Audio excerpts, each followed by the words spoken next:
Hello friend, welcome back to Study Wire YouTube channel. और इस lecture में हम डिस्कस करने जा रहे हैं लेक्चर नंबर 6 जो कि प्रैक्टिस सेट है मैथ्स का। टोटल नंबर ऑफ क्वेश्चन 30 होंगे और ये प्राथमिक शिक्षा भर्ती जो कि सीटेट, एमपीटेट, यूपीटेट, बिहार और हरियाणा मतलब जो भी हिंदी भाषी क्षेत्र है वहाँ पर जहाँ टेट के एग्जाम होते हैं वहाँ सारी जगह आप इस प्रैक्टिस सेट को लगा सकते हैं। क्योंकि जो प्रैक्टिस सेट तैयार किया गया है यह फर्स्ट टू लेकर 8th तक की जो बुक है एनसीईआरटी उस आधार पर तैयार किया गया है। और इस 30 क्वेश्चनों में से 15 क्वेश्चन है पेडागोजी के, मैथ्स पेडागोजी, और 15 क्वेश्चन मैथ्स के हैं जो कि एक बेहतरीन प्रैक्टिस सेट होगा जिस प्रकार से पेपर में पूरे आने की संभावना है। और अभी तक जितने स्टेट के एग्जाम हुए, यूपी एमपी जो होने वाला है और सीटेट, उस आधार पर इसे तैयार किया गया है। कोशिश करिए कि अंत तक इस प्रैक्टिस सेट को लगाएं और कम से कम 25 प्लस मार्क्स आपके जरूर आए। मैथ्स का प्रैक्टिस सेट थोड़ा लंबा होगा बट कोशिश करिए कि आप पूरा लगाओगे तो ज़्यादा बेटर रहेगा, कंटिन्यूटी मेंटेन रहेगी। और लेक्चर का टाइम याद रखिए, शाम को 5 बजे अपलोड होता है, ठीक है, मतलब अल्टरनेट डे में अपलोड होता है मैथ्स का, और इन्वायरमेंट का सुबह 7 बजे डेली। तो यार दोनों प्रैक्टिस सेट कंटिन्यू रखिए, आपको डेफिनेटली बहुत अच्छा फायदा एग्जाम में जरूर मिलेगा। तो आइए लेक्चर स्टार्ट करते हैं। तो यार सबसे पहला क्वेश्चन हो जाएगा आज का कि यहाँ पर दे रखा है कि हरीश ने 8:40, ठीक है, मतलब 18:40 बजे अपनी यात्रा शुरू की और 22:20 बजे समाप्त कर दी। तो पूरा करने में कितना, मतलब यात्रा पूरी करने में उसे टोटल कितना समय लिया। तो यार बहुत एक सिंपल सा क्वेश्चन हो जाएगा कि कंप्लीट हो रही कब, 22:20 पे। स्टार्ट कब करी थी, तो 18:40 पे। और जब 22:20 में से 18:40 अगर हम माइनस करेंगे तो यार देखो इसको इस प्रकार से हम सॉल्व कर सकते हैं कि यदि मैं ये 22:20 हो रहा है, अगर मैं इसे ऐसा कुछ कर लूं यार 21 बजकर मानूं, 21 बजे इसको अगर मानूं तो 1 घंटे कम कर रहे हैं। 1 घंटे कम कर रहे हैं मतलब 1 घंटे में होते 60 मिनट, तो 60 मिनट मिनट में जुड़ जाएंगे तो ये टोटल कितना हो जाएगा, 80 मिनट, मतलब 21:80। और उसमें से माइनस करना है कितना, 18:40। तो यार देखो मिनट से मिनट कैंसिल होगा तो बचेगा कितना, 40, और 21 में से 18 घटाएंगे तो कितना, 3। तो हम बोल सकते हैं 3 घंटे 40 मिनट में यात्रा पूरी की है कौन तो हरीश ने, मतलब ऑप्शन नंबर इसका सही हो जाएगा कौन सा, सेकंड, ठीक है। ये चीज पे आप नोटिस करिए, टोटल ये 22 बजा है तो हमने क्या करा, 1 घंटे को इधर ट्रांसफर किया। तो 1 घंटे अगर हम इसे कम करेंगे तो 21 घंटे होगा। 1 घंटे कम किया तो 1 घंटे में टोटल 60 मिनट होते हैं, तो मिनट में 1 ना जोड़ते हुए हम कितना जोड़ देंगे, 60, तो हो जाएगा कितना, 80 मिनट। तो 21:80 टोटल समय लगा है और शुरुआती समय था 18:40। तो यार अधिक समय में से कम माइनस करेंगे तो दोनों के बीच का डिफरेंस मिल जाएगा 3 घंटे 40 मिनट, मतलब ऑप्शन नंबर सेकंड होगा राइट आंसर। अगला क्वेश्चन देखते हैं, क्वेश्चन नंबर सेकंड कि 200 ml, ठीक है, यहां दे रखा है 200 ml और 300 ml वाले बर्तनों का प्रयोग कर 2000 ml आयतन की एक बाल्टी भरनी है, ठीक है। मतलब हमारे पास ये दो माप दे रखे हैं, 200 ml और दूसरा माप दे रखा है कितना, 300 ml। और हमें जो बाल्टी भरनी है वो कितनी ml की भरनी है, तो 2000 ml की बाल्टी भरनी है। तो यार 200 ml और 300 ml बर्तन द्वारा क्रमशः बाल्टी भरने के लिए बर्तनों के निम्नलिखित संयोजन में से कौन सा सही नहीं है। मतलब पहला वाला जो ऑप्शन है 6 और 3, इसका मतलब 6 बाल्टी पहला वाला अगर डालेंगे तो यार 6 बाल्टी अगर पहले वाला हमने मिलकर डाला तो ये कितना हो जाएगा, 6 दूनी 1200 ml। और दूसरा हम डालेंगे कितना, 3 दिया है, मतलब दूसरा 3 बाल्टी अगर डालेंगे तो 3 3 का कितना, 900। और 1200 और 900 कितना होता है यार, 2100 ml। तो उसने बोला कि निम्नलिखित में से कौन सा सही नहीं होगा। तो यार ऑप्शन नंबर पहला ही सही नहीं होगा, क्योंकि पहले वाले अगर 200 ml वाली बाल्टी से 6 बाल्टी डालेंगे तो 1200 ml जाएगा, और 3 बाल्टी डालेंगे 300 ml वाला तो 900 ml जाएगा, मतलब टोटल 2100 ml भरा जाएगा। पर भरना कितना है, 2000 ml। चाहो तो सेकंड वाले में आप ट्राई कर सकते हैं, ऑप्शन नंबर फर्स्ट इसका राइट आंसर, ठीक है। और अगर आप इच्छा है कि यार हमें सेकंड भी चेक करना चाहिए तो आप सेकंड चेक करके देख लो, सेकंड, थर्ड और फोर्थ जो भी। तो यहां अगर हम सेकंड चेक करें यार, तो सेकंड जो ऑप्शन हमें दे रखा है कुछ इस प्रकार से है कि कितना, 1 और 6, मतलब पहले अगर 1 बाल्टी डालेंगे कौन सा, पहले वाला, मतलब 200 ml जाएगा, ठीक है। और वहीं पर जब दूसरा वाला 6 बाल्टी डालेंगे तो 6 दिया कितना, 1800 ml हो जाएगा, जो कि टोटल कितना हो रहा है, 2000 ml। सेकंड वाले में ट्राई करेंगे तो 4 दूनी कितना, 800 ml और 3 चौक 1200 ml। तो यार ऑप्शन नंबर फर्स्ट ही इसका राइट आंसर, क्योंकि उसने बोला कि कौन सा नहीं होगा तो पहला। क्वेश्चन नंबर अगला देखते हैं, क्वेश्चन नंबर थर्ड, ठीक है। यहां दिया है कि निम्नलिखित में से 7.1 मल्टीप्लाई बाय 3.85 का सबसे अच्छा अनुमान कौन सा है। ठीक है, मतलब सन्निकट की तरह हमें इसे ज्ञात करना है। तो 7.1 है तो हम इसको क्या लिख सकते हैं 7, क्योंकि ये 8 से बहुत दूर है। 3.85 को हम क्या लिख सकते हैं तो 4 लिख सकते हैं।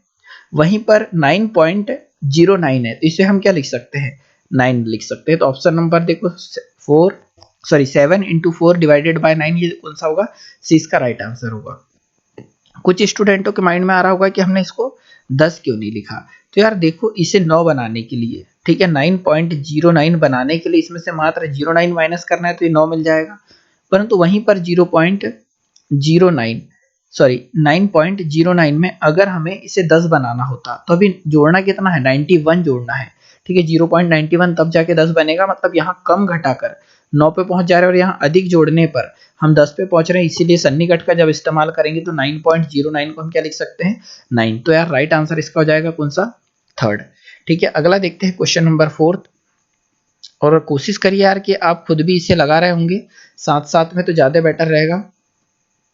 अब देखो यार, जो क्वेश्चन दे रखा है वो इस प्रकार से है कि यदि ग्रिड में एक छोटा वर्ग, ठीक है, मतलब ये वाला वर्ग एक छोटा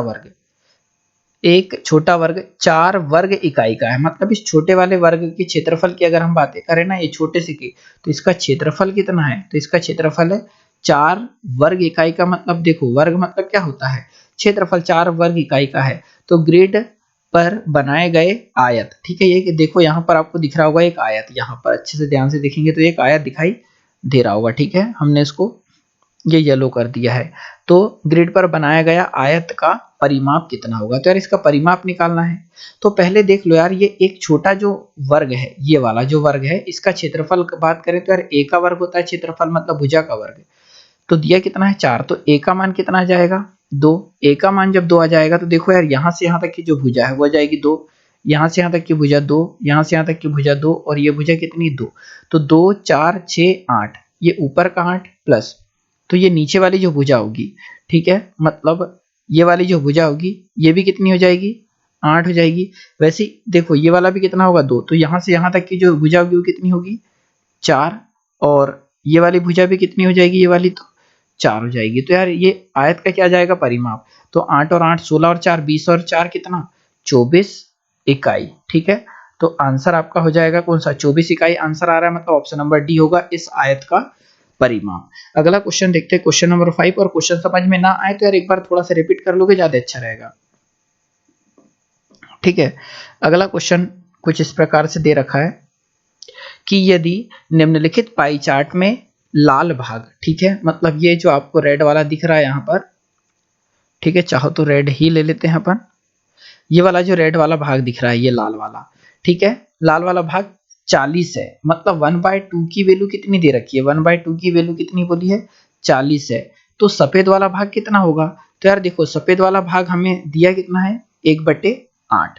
तो यार 1/2 को अगर मैं 1/8 बनाना चाहूँ तो इधर भी 1/4 का गुणा कर दूं, इधर भी 1/4 का। तो फाइनली जब 1/2 की जो वैल्यू थी वो थी 40। अब यहाँ हो गया 1/8, देखो तो 1 कितना हो जाएगा 4 दूनी 8, तो इधर कितना हो जाएगा, तो 4 से जब कैंसिल आउट करोगे तो इधर हो जाएगा कितना 10। तो हम ये बोल सकते हैं 1/8 का मान कितना आ गया 10, और सफेद वाला भाग 1/8 को रिप्रेजेंट कर रहा है, तो टोटल कितना आएगा 10। तो ऑप्शन नंबर सी हो जाएगा इसका राइट आंसर। ठीक है, अगला देखते हैं क्वेश्चन नंबर 6।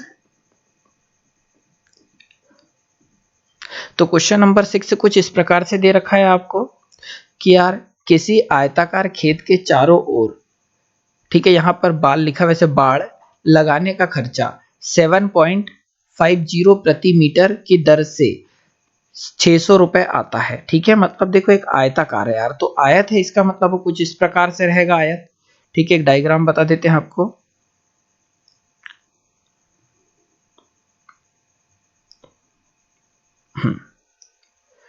आयत की आकृति, सॉरी, तो यार देखो आकृति तो कुछ इस प्रकार से हो जाएगी। अब यहां पर अगर हम बात करें कि टोटल खर्च आया है उसको कितना 600 रुपए का, तो यार बाड़ लगाई होगी बाउंड्री पर, मतलब इस परिमाप पर, इधर इधर और इन चारों ओर। ठीक है, और यदि उसकी लंबाई 24 है, मतलब ये वाली जो भुजा है वो कितनी है 24 है, तो ये वाली भुजा भी कितनी हो जाएगी 24। तो उसकी चौड़ाई कितनी होगी यार, तो चौड़ाई मान लो x और ये भी मान लो कितना x। अब टोटल बाड़ में देखो यार, अगर हम बात करें तो इसके परिमाप की, तो 24 और 24 कितना हो गया 48, और x और x कितना हो गया 2x। ठीक है, ये तो हुआ टोटल लंबाई। और टोटल लंबाई में अगर हम प्रति मीटर टोटल खर्च कितना आ रहा है 7.50, तो 7.50 का अगर गुणा कर दे तो ये आ जाएगा टोटल खर्च, और टोटल खर्च कितना है हमारे पास 600। एक स्टेप और अगर हम आगे सॉल्व करेंगे तो यार 48 प्लस 2x, ये गुणे की राशि किस में चली जाएगी बटे में, तो यार 600 बटे में कितना हो जाएगा 750, और दशमलव हटाएंगे तो इधर क्या जाएगा 100। 25 से अगर काटेंगे तो 25 चौक 100, और 25 तिया 75, मतलब 30 बार कटेगा। और काटेंगे तो 30 से कम 30, और 30 दूनी कितना आ जाएगा 60, तो 20 चौक कितना आ जाएगा 80। तो हम ये बोल सकते हैं कि 48 प्लस 2x बराबर से कितना आ जाएगा 80, और प्लस का 48 इधर जाएगा तो किसमें माइनस में। तो यार 2x बराबर से जब माइनस कर रहे होंगे आप, तो यहाँ 80 माइनस 48, तो यार 10 में से 8 जाएगा तो कितना बचेगा 2, और वहीं पर 7 में से 4 जाएगा तो बचेगा 3, और इधर कितना हमारे पास 2x, और 2 से जब काटोगे तो कितने बार 16 बार, मतलब x की वैल्यू कितनी आ जाएगी 16। तो यार पूछा क्या है चौड़ाई कितनी है, और x हमने मानी है चौड़ाई, और चौड़ाई का मान कितना आ गया 16 मीटर, मतलब ऑप्शन नंबर फर्स्ट होगा इसका राइट आंसर।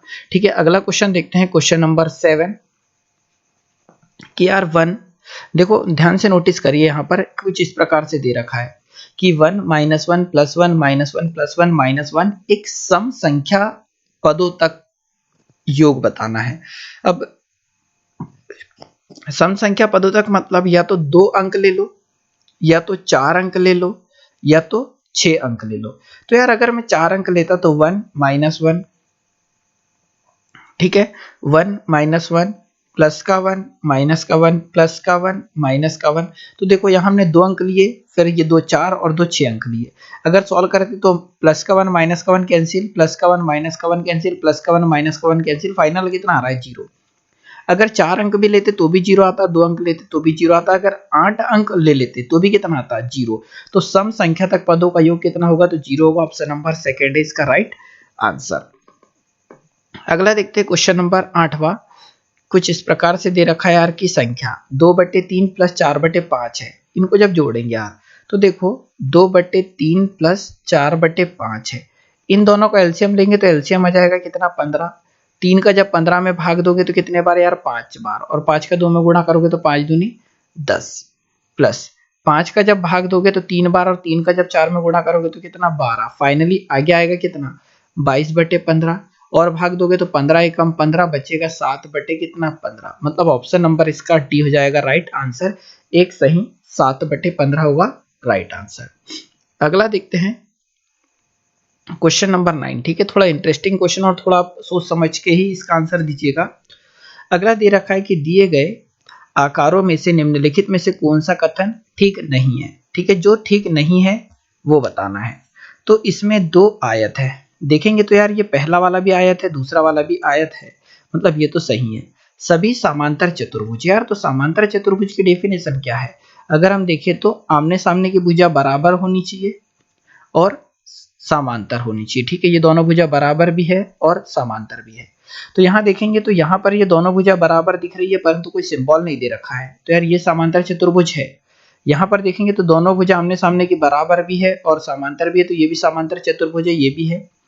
यहाँ इसे भी अगर ध्यान से देखोगे तो ये और ये दोनों समांतर है, ये और ये दोनों समांतर है, तो ये भी समांतर चतुर्भुज है, मतलब सेकंड भी सही है। इनमें से एक समांतर चतुर्भुज नहीं है। तो यार देखो अपने अनुसार तो चारों के चारों समांतर चतुर्भुज है, और वो बोल रहा है एक समांतर चतुर्भुज नहीं है, तो कथन कौन सा ठीक नहीं है वो बताना है। तो यार ऑप्शन नंबर सी ही है इसका राइट आंसर की ये एक समांतर चतुर्भुज नहीं है, बल्कि यहाँ चारों के चारों समांतर चतुर्भुज है। और यहाँ दे रखा है कि यार इनमें से 2 क्या है समचतुर्भुज है। वैसे बेसिकली गलत ये भी है। अब एक चीज हम ये बता दें क्यों गलत है, कि देखो यार अगर समचतुर्भुज की बात करें तो समचतुर्भुज कुछ इस प्रकार की आकृति को हम बोलते हैं, ऐसी आकृति होती है, और आमने सामने की भुजा क्या होती है इस प्रकार से बराबर, मतलब चारों भुजाओं आपस में बराबर होती है। आमने सामने की भुजा समांतर होती है, आमने सामने के कोण बराबर होते हैं, जो दोनों विकर्ण एक दूसरे को 90 डिग्री पर काटते हैं। ये कुछ इसकी प्रॉपर्टी है। प्रॉपर्टी तो बहुत है पर ये कुछ लिमिटेड बोल दी। तो यार इसने बोला कि इनमें से दो समचतुर्भुज है। अगर दो समचतुर्भुज है यार, तो यहाँ देखो इनने आमने सामने की भुजा का कोई विवरण अभी तक दिया नहीं है, इसलिए हम इनको समचतुर्भुज नहीं बोल पाएंगे। मतलब गलत ये वाला भी है और गलत ये वाला भी है, ठीक है। इसीलिए आप अगर मेरी मानो तो यार इसमें ये भी गलत आ रहा है, ये भी गलत आ रहा है, कहीं ना कहीं ये चारों ऑप्शन इसमें सही नहीं दे रखे, मतलब लास्ट के दो ऑप्शन सही नहीं है। बाकी मेरे अनुसार आप क्वेश्चन छोड़ सकते हैं, और अगर आंसर लगाना है तो सी और डी इसके दोनों आंसर है, परंतु इस प्रकार से इसमें कोई आंसर नहीं दिया है। तो ठीक है, इसे अगर आप छोड़ दो तो ज्यादा बेटर है, अदरवाइज आप अपने स्तर पर समझ सकते हैं सी और डी का दोनों गलत है यहाँ। अगला है यार क्वेश्चन नंबर 10 दे रखा है यार हमें। क्वेश्चन नंबर 10 कुछ इस प्रकार से है कि ए और बी, ठीक है, मतलब यहां पर यह जाएगा ए और बी, नीचे दी गई नंबर रेखा पर संख्याओं का प्रतिनिधित्व करती है। मतलब ए से लेकर बी तक संख्याओं का प्रतिनिधित्व करती है। तो ए और बी के बीच की दूरी बतानी है। पहले तो ये देख लो यार, यहां से यहां तक की टोटल दूरी कितनी है।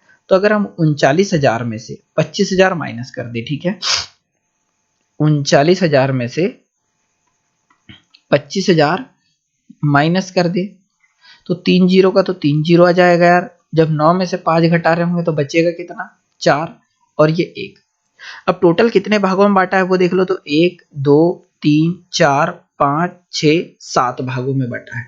तो इसमें 7 का अगर हम भाग दे दे तो हर भाग कितने का, सॉरी 7 का भाग दे दे तो हर भाग कितने का है, 2000 का है, और हर एक भाग 2000 का है। तो अब ये देख लो कि यार ए से लेकर बी तक के बीच की दूरी कितनी है। तो ए से लेकर बी तक के बीच की दूरी कितनी है, अगर हम उसे देख लें तो इस चीज को नोटिस करिए, यह जाएगा 1 2 3 4 5 6 और एक 7। कितने भाग है, 7 भाग। तो इसमें 7 का अगर मैं गुणा कर दूं, 7 दूनी कितना आ जाएगा, 14,000। तो ए से बी के बीच की दूरी कितनी होगी, 14,000 इकाई। मतलब ऑप्शन नंबर फर्स्ट होगा इसका राइट आंसर।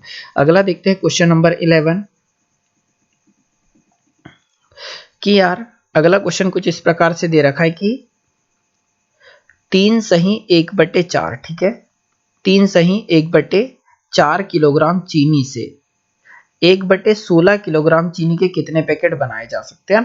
टोटल मटेरियल हमारे पास कितना है, देखो 1/16 के कितने पैकेट बनाए जा सकते हैं, तो x पैकेट बराबर से टोटल। देखो एक पैकेट में 1/16 आ रहा है, तो टोटल में कितना आ जाएगा, देखो एक पैकेट में 1/16, दो में फिर देखो 1/16, फिर दूसरे पैकेट में भी 1/16, तीसरे में भी 1/16। तो इस प्रकार यार कब तक जोड़ेंगे, तो हमने ये मान लिया टोटल x पैकेट होंगे, तो हमने 1/16 गुणा x कर लिया, तो ये टोटल जितने पैकेट बने उनकी संख्या आ गई और टोटल मटेरियल आ गया ये, ठीक है। 1/16 एक पैकेट में, तो x पैकेट में टोटल मटेरियल, और टोटल मटेरियल हमारे पास कितना है, 3 सही 1/4। और आगे सॉल्व करेंगे तो यार x बराबर से 3 चौक 12 और 1 कितना, सॉरी 4 तिया 12 और 1 कितना 13, तो 13/4 है। ये बटे की राशि काय में चले जाएगी, गुणे में, सॉरी यहाँ आ जाएगा 16, 4 एकम 4, 4 चौक 16, तो 13 चौक कितना आ जाएगा 52। x की वैल्यू आ जाएगी 52। मतलब टोटल पैकेट कितने बनेंगे, तो नंबर ऑफ पैकेट 52 बनेंगे। ऑप्शन नंबर सेकंड होगा राइट आंसर। या फिर हम इसे एक और प्रकार से कर सकते थे, तो उसे भी देख लीजिए कि यार जब भी इस प्रकार के क्वेश्चन आए तो कुछ हम इस प्रकार से इसे सॉल्व कर सकते हैं कि यार टोटल मटेरियल में अगर हम एक पैकेट का भाग दे दें, ठीक है, जो टोटल मटेरियल हमारे पास दे रखा था कितना, 3 सही 1/4, इसको अगर हम टोटल सॉल्व करें तो आ जाएगा 13/4। अगर टोटल में हम एक पैकेट में आने वाली संख्या का अगर भाग दे दे, एक पैकेट में आने वाली मात्रा का भाग मतलब 1/16 का, तो कुल पैकेटों की संख्या आ जाएगी। मतलब 13/4 गुणा बटे की राशि पलटेगी तो आ जाएगा 16/1। जब सॉल्व करोगे तो भी फाइनली कितना आ जाएगा 52। मतलब टोटल कितने पैकेट बन रहे होंगे, 52। कुछ इस प्रकार से भी आप सॉल्व कर सकते हैं। अगला क्वेश्चन दे रखा है यार यहाँ पर आपको कि समबाहु त्रिभुज का क्षेत्रफल होता है। तो यार समबाहु त्रिभुज का क्षेत्रफल आपने पढ़ रखा होगा, करनी 3/4 गुणित भुजा का वर्ग मतलब a का वर्ग, ठीक है। तो ऑप्शन नंबर फर्स्ट होगा इसका राइट आंसर। अगला क्वेश्चन देखते हैं, क्वेश्चन नंबर 13 कुछ इस प्रकार से कि यार 13 घंटे 1 मिनट और 30 सेकेंड में 6 का भाग देने पर क्या प्राप्त होगा। तो यार अच्छा क्वेश्चन है। 1 मिनट 13 घंटे 1 मिनट और 30 सेकेंड, ठीक है। तो 13 घंटे 1 मिनट और 30 सेकंड को भाग देना है किससे, 6 से। तो यार सबसे पहले अगर हम इसे 6 से भाग दे तो 6 दूनी कितना आ जाएगा, 12। यहाँ पर ये 13 घंटे है, 1 घंटे जब यहाँ जाएगा तो ये तो मिनट, क्या है, मिनट। तो यहाँ एक शेष बच गया, मतलब 1 घंटे शेष बचा, तो 1 घंटा जब इधर जाएगा तो टोटल कितने मिनट जा रहा है, 60 मिनट। और अगर 60 मिनट जब इधर जाएगा तो इसमें जब 60 जोड़ेंगे तो कितना आ जाएगा, 61। ठीक है, अब हमने पहले तो घंटे में भाग दे दिया तो 2 आ गया, अब इसमें 6 का भाग दे देते हैं, अभी हमारे पास यहाँ 30 का 30 रहने दो, तो 2 अनुपात 6 से भाग देंगे तो यार 6 इधम कितना होता है, 60। अभी कितना बच गया, 1, और जो 1 बचा है वो 1 एक्चुअल में क्या है, अब जो आपका 1 बचा है ना, तो एक्चुअल में 1 है क्या, तो 1 अगर आप ध्यान से देखोगे तो यार 1 वो ये वाली सेकंड वाली संख्या मिनट को रिप्रेजेंट करती है और ये सेकंड को। तो ये 1 मिनट जब बचा वाला इधर जाएगा तो एक्चुअल में जाएगा कितना, 60 सेकंड, और 60 सेकंड जब इसमें जुड़ेगा तो टोटल कितने सेकंड बन जाएंगे यार, तो 90 सेकंड। हमने घंटे में भाग दे दिया, मिनट में दे दिया, आप सेकंड में 6 का भाग देंगे तो यार आ जाएगा कितना, देखो 2 का 2, 10 का 10, जब 6 से भाग देंगे तो आ कितना जाएगा, 15। फाइनली जब हम 3 घंटे 13 घंटे 1 मिनट 30 सेकंड को 6 से भाग देंगे तो 2 घंटे 10 मिनट 15 सेकंड आएगा, तो 2 घंटे 10 minute 15 second, option number C होगा राइट आंसर। अगला देखते हैं क्वेश्चन नंबर 14, ठीक है, कि लुप्त पद ज्ञात करें। तो यार जो लुप्त पद है ये हमें ज्ञात करना है, ये क्वेश्चन मार्क वाला।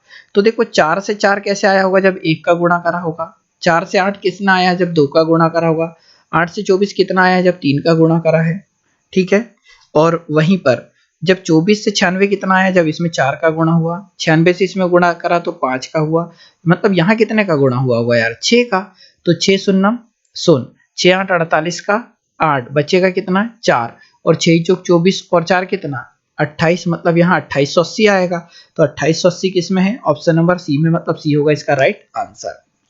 अगला क्वेश्चन देखते हैं, क्वेश्चन नंबर 5 की मान ज्ञात कीजिए। तो यार इसका मान ज्ञात करना है, यहाँ दे रखा है, इसको सॉल्व करेंगे तो देखो 25 बटे कितना जाएगा 32, और जब दशमलव हटाएंगे दशमलव का 1, उसके बाद टोटल 2 अंक है तो 2 जीरो लग जाएंगे। अब इसे 32 से जब भाग दे रहे होंगे यार, तो टोटल जब हम भाग देंगे तो यहाँ पर देखो भाग दे के आसानी से उसने दे रखा है 7815, तो 0 देखो जब आप 25 को 32 से भाग देंगे, ठीक है, 25 को 32 से भाग देंगे तो जाएगा 0.78125 आएगा। बटे में अभी भी कितना है 100, अभी भी 100 है, मतलब बटे में जितने जीरो होते हैं दशमलव उतने अंक इधर खिसक जाता है, मतलब 2 अंक इधर खिसक जाएगा, तो यहाँ कुछ नहीं तो 0, मतलब 0.0078125 आ जाएगा, और यहाँ जाएगा 0, मतलब फाइनल आंसर आ जाएगा 0.0078125, मतलब ऑप्शन नंबर डी होगा इसका राइट आंसर। चाहो तो आप एक बार और ट्राई कर सकते हैं। अगला देखते हैं क्वेश्चन नंबर 16 कि प्राथमिक कक्षा में बच्चे गणित में क्या सीखते हैं, इसके आकलन पर ध्यान किस पर नहीं होना चाहिए। यार तो देखो प्राथमिक कक्षा में बच्चे जो सीखते हैं तो इसके आकलन, मतलब इसका हम जब रिजल्ट निकालते तो उसका ध्यान किस पर नहीं होना चाहिए। तो पहला ऑप्शन है प्राथमिक कक्षा की बात कर रहे हैं, ठीक है, तो प्राथमिक कक्षा की बात कर रहे हैं यार, तो पहला है तर्क कौशल के विकास पर, सेकंड है गणित अवधारणाओं की समझ पर, गणित भाषा के विकास पर, और गणित के समस्या का जवाब देने की सटीकता पर। तो यार देखो कोई भी क्लास में हो गणित स्पेशली सटीकता तो सिखाता ही है, मतलब ऑप्शन नंबर डी तो इसका राइट है। गणित भाषा का विकास अब प्राथमिक कक्षा से ही बिल्कुल होने लगता है, मतलब ये भी सही है। उसके बाद अगर हम देखें तो यार ये गणित अवधारणा की समझ, ये भी सही है। अब जब अगर 3 सही है तो यार ऑप्शन नंबर फर्स्ट ही होगा इसका राइट आंसर, कि किस पर नहीं होना चाहिए, तो तर्क कौशल के विकास पर, या तर्क कौशल का विकास पर, बाकी 3 चीजों पर ध्यान देना है। अगला देखते हैं क्वेश्चन नंबर 17, ठीक है, हो सकता है थोड़ा सा अगर डाउट हो तो आप बिल्कुल कमेंट कर दीजिएगा, अगले लेक्चर में हम इसे और एक्सप्लेन कर देंगे, बाकी अगर समझ में जाए तो ज्यादा बेटर है। अगला क्वेश्चन ये हो जाएगा 17 की प्राथमिक कक्षा में, ठीक है, प्राथमिक कक्षा में एक गणितीय अवधारणा के विकास में निम्नलिखित निर्देशों का अनुक्रम किस प्रकार किया जाना चाहिए। ठीक है, मतलब आपको दे रखा है कि चित्र बनाना, प्रतीकात्मक प्रतिनिधित्व का प्रयोग करना, और अनुभव प्रदान करना, और भाषा के माध्यम से समझना। पर हम सीखा किसको रहे हैं, प्राथमिक कक्षा में एक गणितीय अवधारणा के विकास, गणितीय अवधारणा का विकास कर रहे हैं, तो सबसे पहले आप किस प्रकार से बच्चे के माइंड में चीजों को डेवलप करोगे। सर देखो सबसे पहले तो भाषा के माध्यम से समझाएंगे, हम जो भाषा यूज करते हैं उसके माध्यम से, मतलब सबसे पहले तो आ जाएगा 4, फिर अगर हम जो चीजें बोल रहे हैं स्टूडेंट को, तो कहीं ना कहीं वो हमारे अनुभव से, हमारे दैनिक जीवन से जुड़ा होना चाहिए, तो ऑप्शन नंबर थर्ड होगा उसके बाद। ठीक है, उसके बाद हम क्या करेंगे, जब हमारे अनुभव बता देंगे तो हम उन्हीं में प्रतीकों का यूज करेंगे। ठीक है, प्रतीकों का यूज करेंगे मतलब दूसरा आ जाएगा, और जब प्रतीक का यूज करेंगे तो लास्ट में जाएगा चित्र बनाना, मतलब ऑप्शन नंबर ये। ठीक है, आप अलग अलग पुस्तकों से पढ़ेंगे तो कहीं पर आपको ये भी चीजें मिल जाएगा कि यार देखो, सबसे पहले भाषा के माध्यम से समझाना, फिर अनुभव, फिर आ जाएगा चित्र बनाना, और लास्ट में आ जाएगा प्रतीकात्मक प्रतिनिधित्व का प्रयोग। तो यार अलग अलग पुस्तकों में अलग अलग प्रकार से दे रखा है, बाकी मेरे अनुसार तो यही आंसर होगा कि सबसे पहले हम बच्चों को भाषा के माध्यम से सिखाएंगे, फिर अनुभव जो हमने आज तक बच्चों को देखा है, उन्होंने देखा है, उसको फील कराएंगे, उसके बाद प्रतीकात्मक प्रतिनिधित्व का प्रयोग करना, और लास्ट में चित्र के माध्यम से इन तीनों अवधारणाओं को उसमें स्पेशली चीजें समझा देंगे कि हम क्या बताना चाह रहे थे। इसीलिए ऑप्शन नंबर डी होगा इसका राइट आंसर। अगला देखते हैं क्वेश्चन नंबर 18 कि यार एक बच्चे ने नीचे दिए गए अनुसार दो संख्याएं घटाई। यार उसने क्या करा हीरो ने कि 83 में से 27 घटाया तो कितना ला दिया 64। ठीक है, 83 में से 27 घटाया तो कितना लाया 64। तो यार 13 में से जब जाएगा 7 तो बचेगा कितना 4, यहाँ 7 है। ठीक है, कितना बचा 7, और 7 में से 2 घटाएंगे तो कितना आएगा 5, मतलब 54 आना था पर लाया कितना 64। तो यार इस प्रकार के अभी तक हमने जितने क्वेश्चन कराए उसमें बच्चों को कहीं ना कहीं स्थानीय मान और जाति मान की गलत अवधारणा होती है, मतलब ऑप्शन नंबर सेकंड ही है इसका राइट आंसर। जब भी जोड़ने घटाने से रिलेटेड क्वेश्चन आया और बच्चा अगर गलती कर रहा है, इसका मतलब उसमें कहीं ना कहीं उसको स्थानीय मान और की गलत अवधारणा है। ऑप्शन नंबर सेकंड है राइट आंसर। अगला क्वेश्चन देखते हैं, क्वेश्चन नंबर 19 कि गणित मापन परिमाप तथा दिशा का खालिस्तान है। ठीक है, जो गणित जो है वो मापन परिमाण तथा दिशा का क्या है, तो एक विज्ञान है। ऑप्शन नंबर सी होगा राइट आंसर। ठीक है, मतलब जो गणित है वो मापन का, परिमाण का और दिशा का क्या है, तो एक विज्ञान है। अगला देखते हैं क्वेश्चन नंबर 20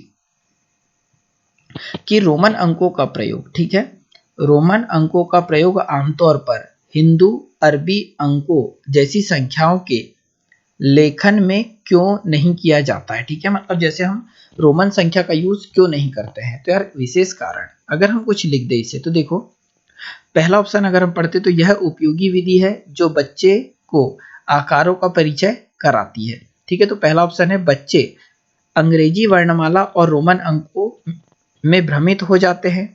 सेकंड ऑप्शन है रोमन अंक स्थानीय मान का नियोजन नहीं करता। तो यार स्पेशली आंसर यही होगा। ठीक है, ऑप्शन नंबर सेकंड कि जो रोमन अंक है वो स्थानीय मान, ठीक है, जो रोमन अंक है वो स्थानीय मान का नियोजन नहीं करते हैं, इसलिए इनका या इनके अंकों का प्रयोग गणना करना मुश्किल हो जाता है। तो ऑप्शन नंबर सेकंड ही इसका राइट आंसर, क्योंकि जो रोमन अंक होते हैं वह स्पेशली स्थानीय मान और जाति मान को रिप्रेजेंट नहीं करते, बल्कि जो हिंदू के जो अंक है, हमारे अरबी के जो है या इंग्लिश के जो अंक है, वो सारी चीजों को बताते, स्थानीय मान और जाति मान को। अगला देखते हैं क्वेश्चन नंबर 21 की एक शिक्षक अपनी कक्षा में बच्चों को उसके परिवेश में मौजूद वस्तुओं के भौतिक गुणों को अपने शब्दों में समझाने के लिए प्रोत्साहित करता है। मतलब जो आसपास चीजें दिख रही है, जो भी भौतिक चीजें दिख रही है, उनको अपने उनके गुणों को अपने शब्दों में समझाने के लिए प्रोत्साहित करता है। अपने छात्रों के साथ ऐसी गतिविधि करने के पीछे शिक्षक का सबसे उचित उद्देश्य क्या है। मतलब टीचर क्या करता है यार कि आसपास जो चीजें दिख रही है उनके अपने शब्दों में बताने के लिए बोलता है कि अपने शब्दों में बताओ। तो यार टीचर का इसके पीछे उद्देश्य क्या हो सकता है। तो यार पहला ऑप्शन जैसे दे रखा है यहाँ पर कि यह एक उपयोगी विधि है जो एक बच्चे को आकार का परिचय कराती है। बिल्कुल आंसर हो सकता है, पर सेकंड भी पढ़ लेते हैं। यह एक बहुत ही रोचक गतिविधि। यार ये रोचक और खेलने कूदने वाली, ये तो आंसर कभी हो ही नहीं सकता, मतलब ये तो गलत है। अगला देखते हैं, बच्चे अपनी भाषा में वस्तु को समझने का आनंद लेते हैं। तो यार इस प्रकार के आंसर कभी होते नहीं है। ठीक है, तो ये भी आंसर नहीं हो सकता। फोर्थ भी देख लेते हैं, यह बच्चों को अनौपचारिक रूप से किसी वस्तु के भौतिक गुणों का निरीक्षण करने का अवसर देता है। बिल्कुल, जब अगर हमारे आसपास जो चीजें मौजूद है उनके बारे में टीचर पढ़ा रहा है तो उनके बारे में कहीं ना कहीं भौतिक गुणों का निरीक्षण करने का अवसर प्रदान कर रहे हैं किसको, बच्चे को। और आकार के बारे में समझ को गहन बनाता है। मतलब जो आकार अभी तक हम कक्षा में पढ़ा रहे थे उनको गहन बनाता है। तो यार देखो ऑप्शन पहला भी हो सकता है और फोर्थ भी, परंतु यहाँ देखें तो देखो बच्चे को औपचारिक रूप से किसी वस्तु के भौतिक गुण का निरीक्षण हो रहा है, मतलब यहाँ पर एक बातें तो कही है, फिर उसके बाद दो बातें यहाँ बोल दी कि इनको आकार के बारे में उनकी समझ को गहन करता है और यहाँ पर भी आकार का परिचय देता है। तो यार ये जो पहला ऑप्शन है वो भी यहाँ शामिल हो गया और एक्स्ट्रा एक चीज और आ गई है कि औपचारिक रूप से किसी वस्तु के भौतिक गुण का निरीक्षण भी करने का अवसर देता है, इसीलिए ऑप्शन नंबर डी होगा राइट आंसर, क्योंकि इसमें गणित की दो अवधारणाओं को स्पेशली डिनोट कर दिया है, जबकि पहले में सिर्फ एक ही चीज बताई गई है कि उनके आकारों का परिचय देता है, इसीलिए ऑप्शन नंबर डी होगा इसका राइट आंसर। अगला देखते हैं 22वां कि अशिक्षित दुकानदार द्वारा प्रयोग किए जाने वाले गणित। ठीक है यार ये क्वेश्चन हम पहले भी करा चुके हैं, तो ऑप्शन नंबर फर्स्ट है इसका राइट आंसर कि अशिक्षित दुकानदार द्वारा प्रयोग किए जाने वाले गणित की संबंधित समस्याओं को हल करने में वैकल्पिक रणनीति के रूप में कक्षाओं में शिक्षकों द्वारा चर्चा की जानी चाहिए। ठीक है, इससे पहले भी हम इसको एक दो बार करा चुके हैं, तो ये क्वेश्चन समझाने की आवश्यकता नहीं है। अगला क्वेश्चन कुछ इस प्रकार से है कि एक शिक्षक को गणित कक्षा में बच्चों के एक विषय समूह को कैसे संभालना चाहिए। ठीक है, मतलब एक शिक्षक है वो गणित कक्षा में जो बच्चों के एक विषय समूह को, मतलब गणित की क्लास चल रही है उसमें विषय समूह में बच्चों को कैसे संभालना चाहिए। तो पहला ऑप्शन है कम क्षमता वाले बच्चों के अनुसार कक्षा में प्रश्न हल करके और उच्च क्षमता वाले बच्चों को जटिल प्रश्न। तो यार ये तो गलत है, हमको सामंजस्य बिठाना है ना कि विभेद पैदा करना भेद कक्षा में। सेकंड ऑप्शन है एक ही क्षमता वाले बच्चों को एक समूह में रखकर और उनकी क्षमता के अनुसार प्रश्न कराना। तो देखो एक ही क्षमता, वैसे तो यार क्लास में अलग अलग क्षमता के लोग होते हैं, तो ये भी आंसर नहीं हो सकता। एक ही कक्षा में सभी बच्चों को एक साथ समूहित रखकर, ठीक है, एक तो ये भी हो सकता है, पर देखो एक ही कक्षा में सभी बच्चों को एक साथ सामूहिक रखकर, ये आंसर हो सकता है, पर पहले फोर्थ भी पढ़ लेते हैं। अलग अलग क्षमता वाले बच्चों को एक साथ सामूहिक कर। तो देखो यार अलग अलग क्षमता, स्पेशली इस चीज को नोटिस करो, अलग अलग क्षमता वाले बच्चों, ठीक है, वाले बच्चों को एक साथ सामूहिक रखकर ताकि वे एक दूसरे से सीख सके। तो ऑप्शन नंबर डी होगा राइट आंसर। यहाँ पर ऑप्शन सी भी हो सकता था, पर ऑप्शन नंबर डी में यहाँ अलग स्पेशली नोटिस कर दिया कि अलग अलग क्षमता वाले बच्चों को एक साथ रखेंगे जिससे वे एक दूसरे से सीखेंगे। तो ऑप्शन नंबर डी होगा राइट आंसर। क्वेश्चन नंबर 24 देखते हैं कि गणित में सीखने के प्रतिफल इसलिए विकसित किए गए हैं ताकि, ठीक है, तो गणित में सीखने के प्रतिफल मतलब होता है जो रिजल्ट हम बनाते हैं उसकी बात हो रही है, इसलिए विकसित किए गए हैं जो कि हम परीक्षा लेते हैं उसकी बारी होती है। ठीक है, तो गणित में सीखने के प्रतिफल इसलिए विकसित किए गए हैं ताकि वर्ष के अंत परीक्षा के लिए बच्चों को तैयार किया जा सकता है। यार प्रतिफल इसलिए नहीं किया गया है हमने, या परीक्षा इसलिए नहीं आयोजित कर रही कि बच्चों को सिर्फ उसके लिए तैयार करें, तो यार पहला तो ऑप्शन गलत होगा। गणना के लिए बच्चों को लघु विधियां बताई जाए, ये भी गलत है। थर्ड देखते हैं विभिन्न शैक्षणिक सर्वेक्षणों में बच्चों की उपलब्धि बढ़ाई जाए, ये भी गलत है यार। तो ऑप्शन नंबर 4 ही इसका राइट आंसर कि बच्चों द्वारा हासिल की जाने वाली कक्षावार दक्षता और कौशल को परिभाषित किया जा सके, इसीलिए पेपर लेते हैं। ऑप्शन नंबर डी होगा इसका राइट आंसर। क्वेश्चन नंबर 25 देखते हैं कि निम्नलिखित में से कक्षा में हो रहा कौन सा कार्य एक गतिविधि, यार कक्षा में जो कार्य हो रहा है उसमें से कौन सी गतिविधि के अंतर्गत आएगा। तो पहला ऑप्शन है बच्चों का अन्वेषण में लगना, ठीक है, बच्चों का अन्वेषण में लगना, तो ये तो हो जाएगा गलत। ठीक है, इसमें कहीं भी कोई गतिविधि नहीं हो रही है। शिक्षक समझाते हैं कि प्रश्न कैसे हल करें, तो ये भी कोई गतिविधि नहीं है, तो पढ़ाना हो गया, स्पेशली टीचिंग। बच्चों द्वारा कविता के रूप में गिनती का वाचन, तो यार ये बिल्कुल गतिविधि है कि कविता भी हो रही है, गतिविधि करवा क्या रहे हैं हम कविता, परंतु याद क्या हो रही है गिनती, तो ये गतिविधि के अंतर्गत आएगा। तो ऑप्शन नंबर सी होगा राइट आंसर। अगला देखते हैं क्वेश्चन नंबर अभी देखा अपन ने 25वां, अब ये क्वेश्चन देख लेते हैं 26वां कि बच्चों के बीच गिनती के कौशल को विकसित करने के लिए निम्नलिखित में से कौन सा पूर्व संख्या अवधारणा के रूप में सीखने के लिए आवश्यक नहीं है। ठीक है, तो यार देखो यहाँ पर भी आपको थोड़ी सी दुविधा हो सकती है अगर आप अलग अलग पुस्तकों से पढ़ रहे होंगे।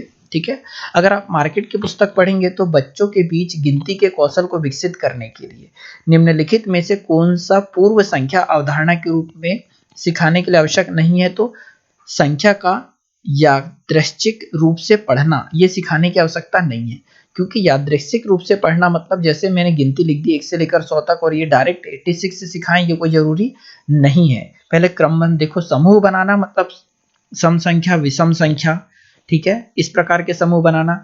एक एक संगतता मतलब एक के बाद एक लिखना और क्रमबद्धता भी वही हो जाएगा। तो ये तीनों चीजें तो करानी चाहिए, परंतु ये कराने की आवश्यकता नहीं है, ये बड़ी कक्षाओं में कराया जाता है। तो ऑप्शन नंबर डी होगा राइट आंसर। पर आप मार्केट की कोई पुस्तक पढ़ रहे होंगे तो इसमें किन्हीं किन्हीं पुस्तकों में इसका आंसर बी भी दे रखा है, ठीक है। तो मेरे अनुसार तो ऑप्शन नंबर डी इसका राइट आंसर होगा, बाकी आप अपने अनुसार देख लीजिए। क्वेश्चन नंबर 27 कुछ इस प्रकार से दे रखा है यार कि एक बच्चे ने यह पूछने पर कि क्षेत्रफल क्या है, ठीक है, एक बच्चे से पूछा गया कि यार क्षेत्रफल क्या है, तो डायरेक्ट खड़ा हुआ होकर उसने बोल दिया कि लंबाई गुणा चौड़ाई, उसका उत्तर दिया, ठीक है। बच्चे से पूछा कि यार क्षेत्रफल क्या होता है, तो उसने डायरेक्ट बोल दिया कि लंबाई गुणा चौड़ाई, उत्तर दे दिया। क्षेत्रफल की अवधारणा के बारे में, बच्चे की समझ के बारे में आप क्या समझते हैं यार। देखो क्षेत्रफल की जो अवधारणा है उसके बारे में, और बच्चे ने जो लंबाई गुणी चौड़ाई आंसर दिया है क्षेत्रफल का वो क्या है। पर आप खुद जानते हैं कि त्रिभुज का क्षेत्रफल लंबाई गुणी चौड़ाई नहीं होता है, 1/2 आधार गुणित ऊंचाई होता है। वैसे ही हर एक आकार का क्षेत्रफल अलग अलग होता है। तो और बच्चे ने लंबाई गुणी चौड़ाई किस आधार पर बोला होगा ये हमें बताना है। तो यार जैसे पहला ऑप्शन यहाँ दे रखा है कि बच्चा क्षेत्रफल और परिमाप की अवधारणा के बीच उलझन में, यार तो उससे क्षेत्रफल पूछा, उसने क्षेत्रफल की बात करी है, परंतु यहाँ परिमाप की तो कोई बात ही नहीं होती, तो पहला तो गलत हो जाएगा।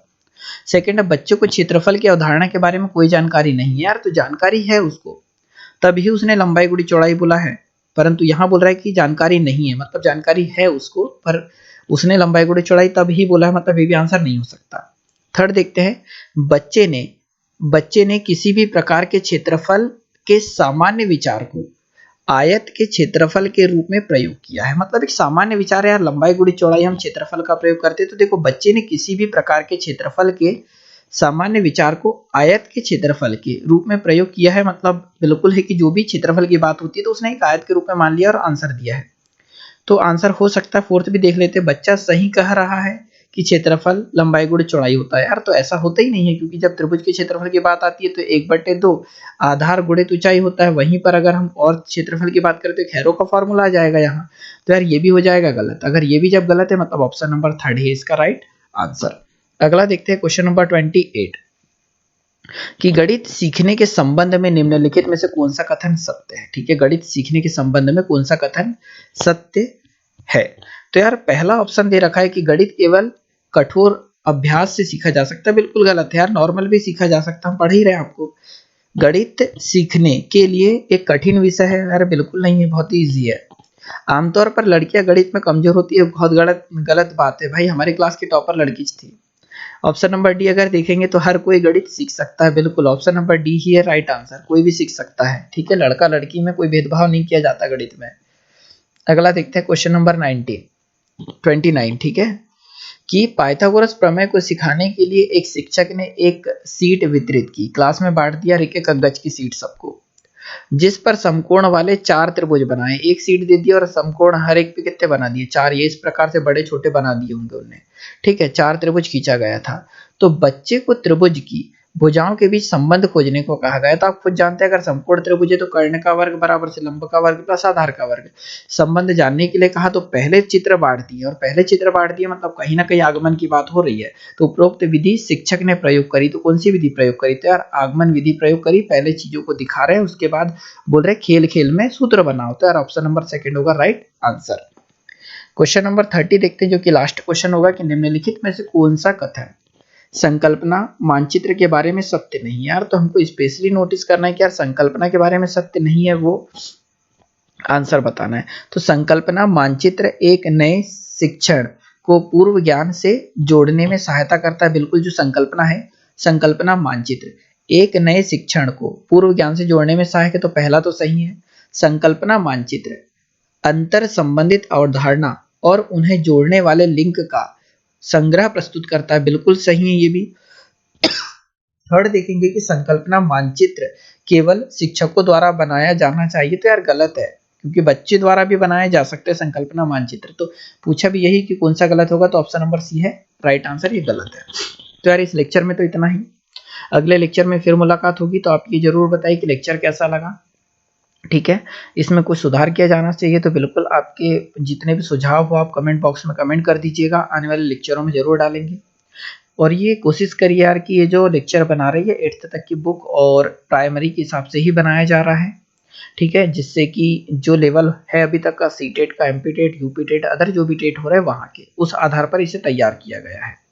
ठीक है, तो ये सारी चीज़ें उसमें हैं और उसी आधार पर बता रहे हैं, और एमपी टेट के लिए स्पेशली है क्योंकि एमपी टेट का सिलेबस पूरा इसी आधार पर बनाया गया है। फिर भी आपके कोई सुझाव हो तो आप जरूर बताइए, और वीडियो अगर अच्छा लगा हो तो लाइक और शेयर कर दें, और यदि चैनल पे फर्स्ट टाइम आ रहे हैं तो चैनल सब्सक्राइब कर दीजिए। तो वीडियो देखने के लिए तो बहुत बहुत धन्यवाद यार। जय हिंद, जय भारत। जहां भी है सुरक्षित रहिए, अपना ख्याल रखिए। ठीक है, अदर चीज़ों से बचिए, पढ़ाई में दिमाग जरूर लगाएं।